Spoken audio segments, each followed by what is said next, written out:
Oi, hoje estou aqui para falar com vocês um pouquinho sobre conceitos e ferramentas. Eu queria agradecer primeiro muito a você que está me assistindo. Eu fico imensamente feliz de estar aqui e falar sobre um pouquinho desses conhecimentos com você. Porque no slide você vê domínio, é porque é preciso para um gerente de projetos ter este domínio. Não adianta você ter visto a teoria ou ter lido a respeito de uma ferramenta. É preciso que você domine ela. É como andar de bicicleta. Ai, mas cada uma que você fala aqui tem a ver andar com bicicleta e gerenciamento de projetos. É porque você, para começar a aprender a andar de bicicleta, você se desequilibra até o momento que você tem o domínio e você sai com ela. Com as nossas ferramentas, não é diferente. Para você aplicá-las, você precisa conhecer e você tem que dominá-las. Não basta conhecer. E eu sempre venho repetindo para você que é uma empresa pequena, para você que é um gerente de projeto numa empresa pequena. Você não tem acesso a framework, você não tem acesso a softwares. Não tem problema. Se você domina a ferramenta, se você estudou, dedicou a aprender como ela funciona, você certamente vai conseguir aplicar, mesmo sem todos os recursos disponíveis no mercado. Nada vai impedir você, se você tiver entronizado o conceito que carrega essa ferramenta. E se você aplica, tem sucesso, essa empresa progride e lá na frente ela vai estar disponibilizando para vocês estas necessidades, vamos dizer assim. E vai ser até bom, porque vai ter um entendimento do porquê eu preciso desta ou daquela ferramenta. Então não se intimide por ser pequeno. Apenas estude, assimile e domine. Eu trouxe aqui uma pergunta para você sobre início de um projeto. E são coisas que eu entendo que são as principais quando você está iniciando num processo interno. Você vai trabalhar um processo interno, vai resolver algum problema desse processo e para isso você vai criar um projeto. Quando você cria esse projeto, você precisa pensar na complexidade dele. Se você conheceu o funcionamento do processo, você conheceu um pouco das atividades que estão dentro desse processo. Se você já sabe ou ouviu da equipe que executa esse processo, quais são os maiores problemas, talvez você já tenha uma pequena ideia do que poderiam ser as alternativas de solução. Claro que no projeto você vai aprofundar isso. Então, não esqueça que nesse momento é imprescindível que você pare para pensar e para ver quais são as ferramentas que podem te auxiliar a perceber a complexidade. A outra pergunta é: já houve outro projeto semelhante? Eu tive um professor que eu gosto muito, Edgar Stuber, e ele me ensinou a fazer pesquisas amplas, perguntas com abertura para as pessoas falarem, ouvir e gravar. Ele me deu aula sobre design thinking. É um grande professor. E eu apliquei esses aprendizados dentro desse curso para várias outras questões. E uma é essa. Se você vai para um projeto, é importante você pesquisar. Houve outro projeto semelhante? O que funcionou? O que não funcionou? Se você puder, visite outra empresa. Perceba quais foram as soluções que essa outra empresa encontrou para esse tipo de problema. Uma outra pergunta Como definir as ferramentas que podem ser aplicadas para esse projeto? Inicialmente, há algumas ferramentas que, se você dominar e que se você tiver como se fosse uma carteira de ferramentas disponíveis para você, você vai selecionar aquelas que você vai usar no princípio do projeto. Então, eu vou passar para vocês nos slides seguintes. Algumas dessas ferramentas são ferramentas simples de se usar. Qualquer gerente de projeto pode usar, seja numa empresa pequena ou numa multinacional. Elas terão o mesmo efeito. Eu me deparei várias vezes em projetos como esse, onde se buscava um projeto para um processo interno, onde a maior dificuldade era a definição para a pergunta: qual o problema que o projeto responde? O gerente de projeto tem que ficar de olho nisso. E quando você está buscando a justificativa e você está junto com essa equipe, querendo entender qual é esse problema, muitas vezes a gente se depara com as faltas, né? Eu trouxe aqui um exemplo. Eu tenho uma falta de padronização,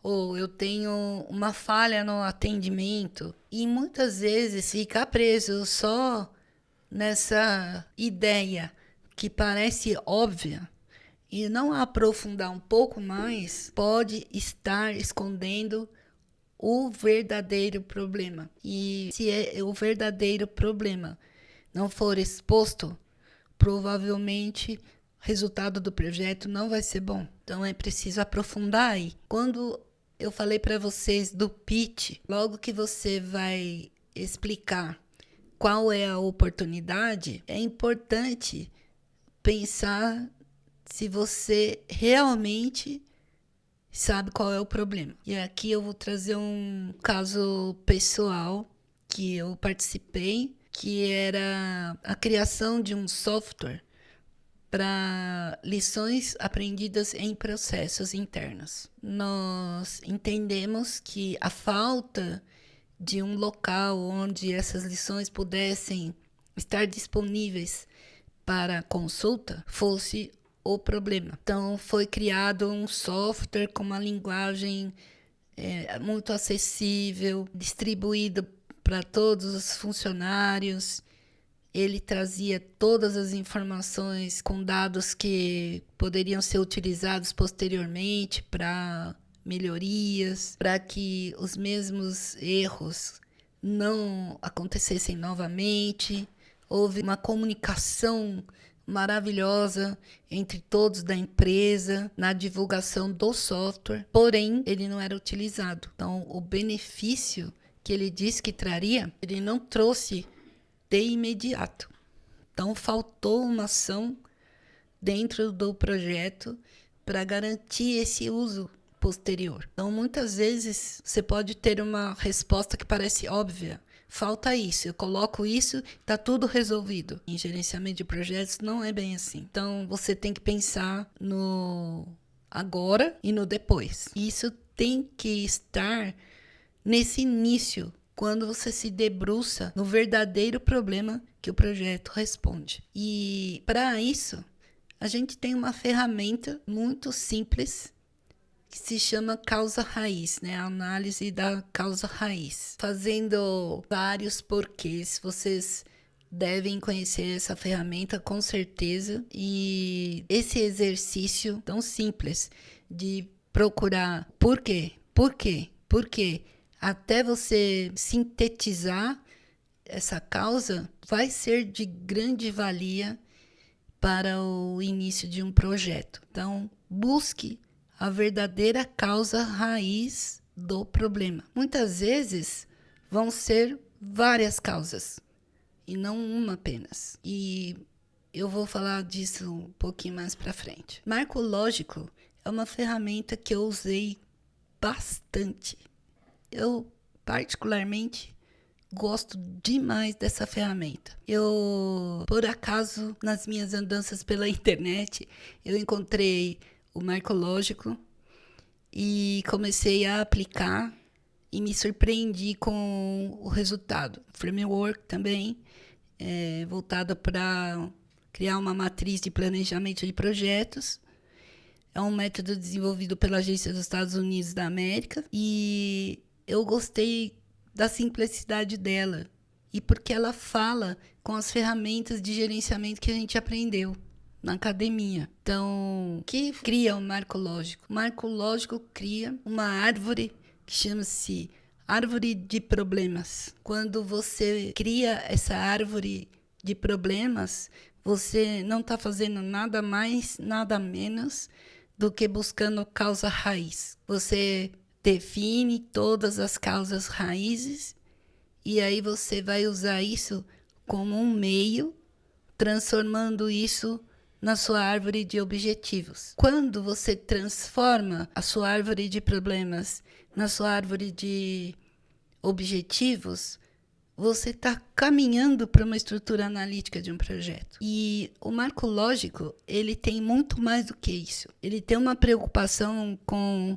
quem são os envolvidos, são os grandes stakeholders que a gente ouviu falar tanto na academia, e sobre a análise desses dados. E os bancos, muitas vezes, olham para um trabalho como esse, dizendo, olha, o projeto que essa pessoa está trazendo está dizendo que vai resolver essa questão com este produto. E muitas vezes é uma quantia muito grande que está sendo pedida emprestado para resolver com aquele produto aquele problema daquele projeto. Muitas vezes os bancos buscam no marco lógico encontrar que outras questões tem aí dentro desse projeto que estão me apresentando e percebem que o risco é tão grande de fazer um empréstimo naquele valor total que dentro da análise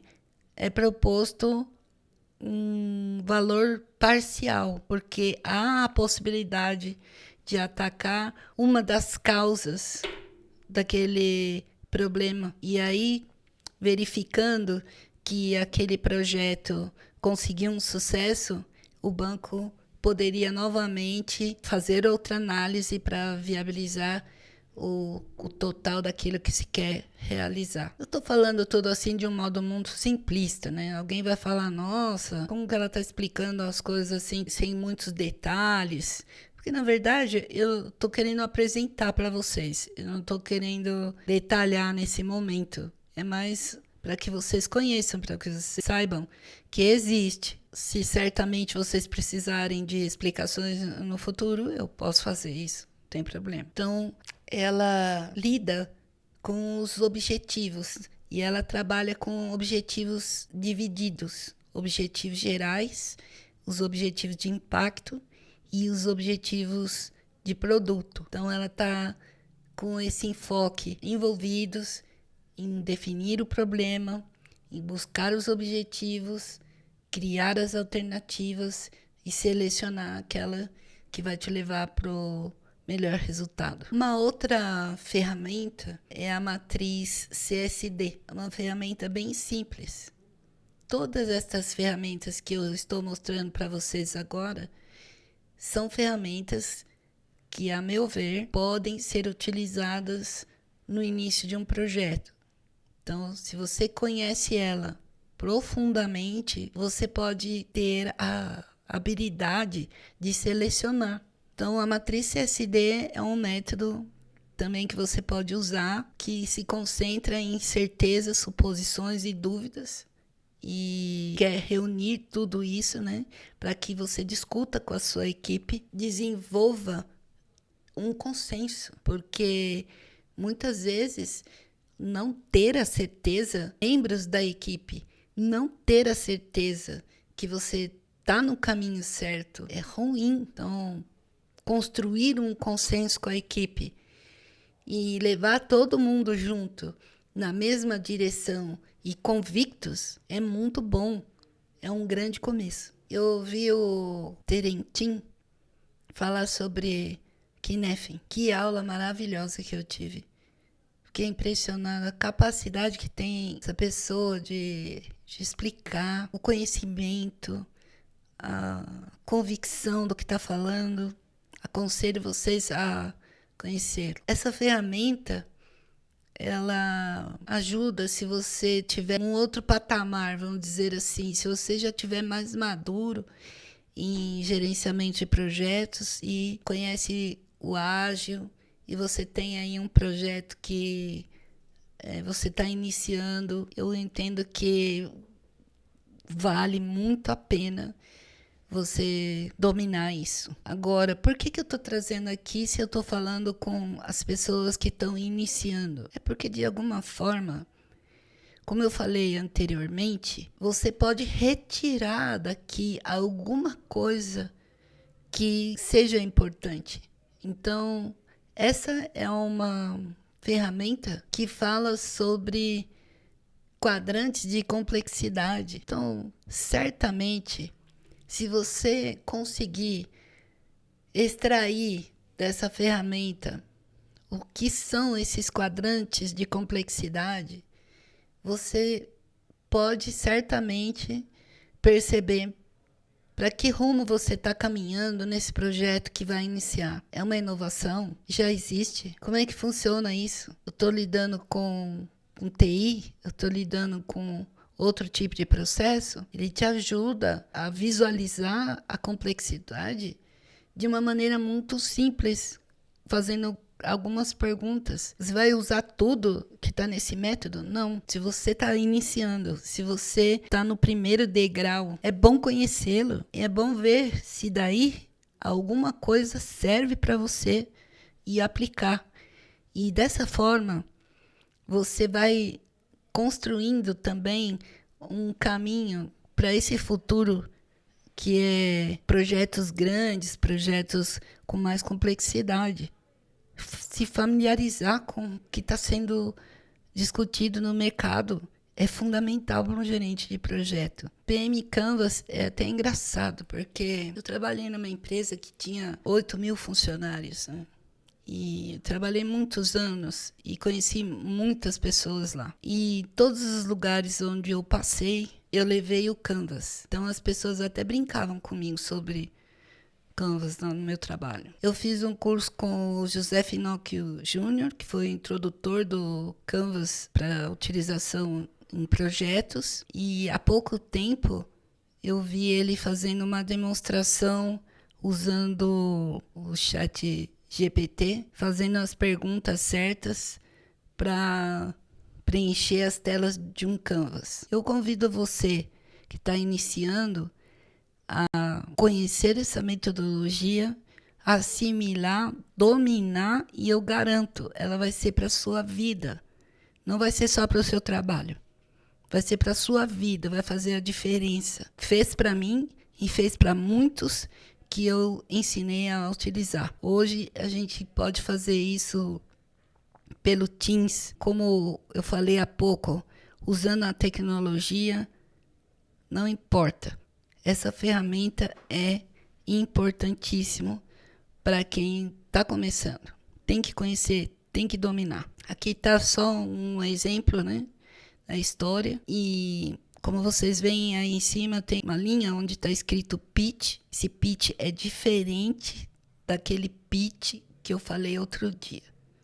Então, conheçam o PM Canvas e descubram sobre esse pitch também. É só uma frase nesse caso. Outra ferramenta é como nós podemos. Essa ferramenta, ela também é voltada para esses desafios em descobrir qual é o problema ou como se responde a um problema. Uma pergunta muito simples, mas que leva você a alternativas de solução. Ferramenta importante para você conhecer e aplicar. Design Thinking. Esse método ele foi amplamente divulgado na internet, tem muito material falando sobre Design Thinking, tem muitos livros que falam sobre Design Thinking. E um gerente de projetos não conhecer design thinking, para mim, é um horror. Tem que conhecer. Um gerente de projeto precisa conhecer. Se você está trabalhando com empreendedorismo, se você está trabalhando com inovação, se você está trabalhando com processos internos e precisa de uma alternativa diferente de tudo que existe, como é que você vai buscar isso com a sua equipe se você não tem os fundamentos do design thinking? Precisa ter, precisa conhecer. Se não tem, vai buscar. Se você é um gestor público, eu vou fazer um vídeo especificamente falando sobre gerenciamento de projetos. Tudo que foi dito agora pode ser aplicado se você é um gestor público e se dentro aí do seu ambiente você tem um profissional que é formado em gerenciamento de projetos e que tem essa necessidade de desenvolvimento. Os processos internos no órgão público precisa, tanto quanto no privado, de melhorias. E essa é uma boa oportunidade. A gente se vê na próxima. Até lá.